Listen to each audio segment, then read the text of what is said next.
for the language learners who are listening, if you can't roll your R's, it's okay.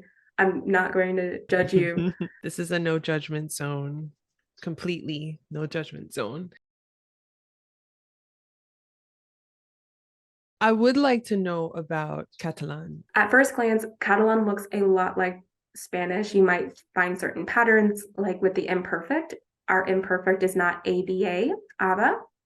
It's ava, which is pronounced the same way, ava, when we do our imperfect tense. In Catalan, we don't use the tilde.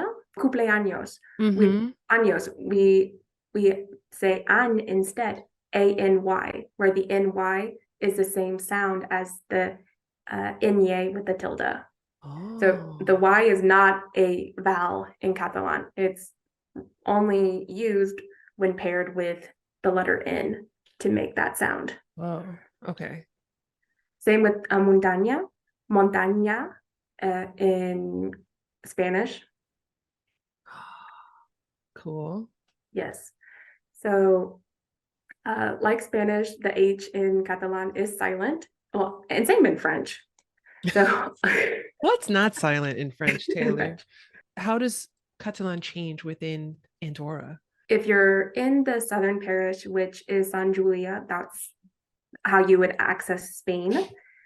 You definitely have more of that Spanish influence, and the Andorran Catalan more or less follows the same rules as the accent in Lleida. The closer you were to France, the more you spoke Catalan like a French person. And there are still certain Andorra words that are used that resemble French.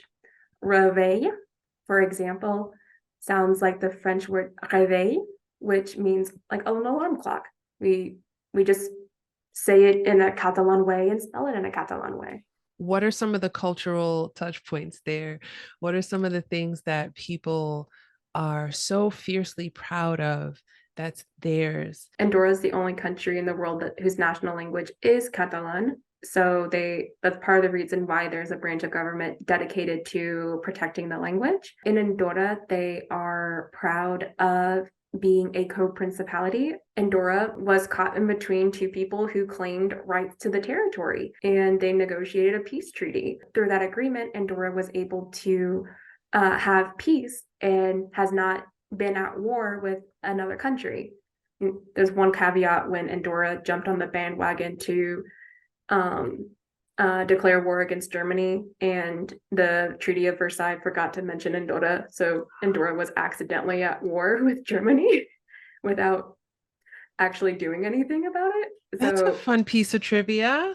You mentioned earlier about the kind of food that they have on, on these in these parts that used to be ranches or used to be farmland. Like, yes. What kind of food do we find there? The most popular dish here is the escudella, which is a type of soup made with like sausages.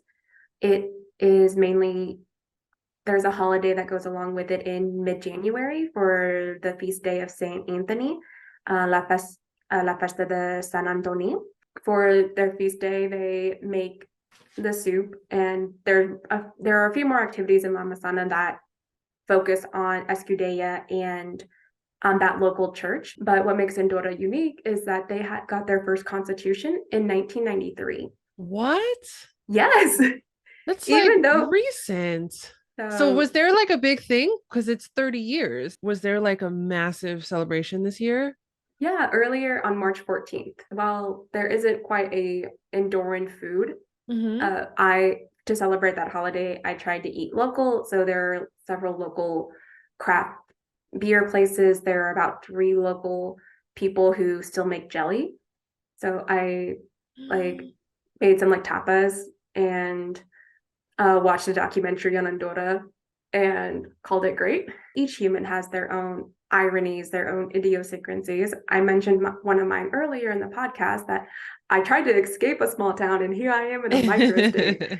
If you want to get to know a place, getting to know speakers of the language, people who've lived there, or listening to podcasts where we talk about these experiences, really opens other people's eyes.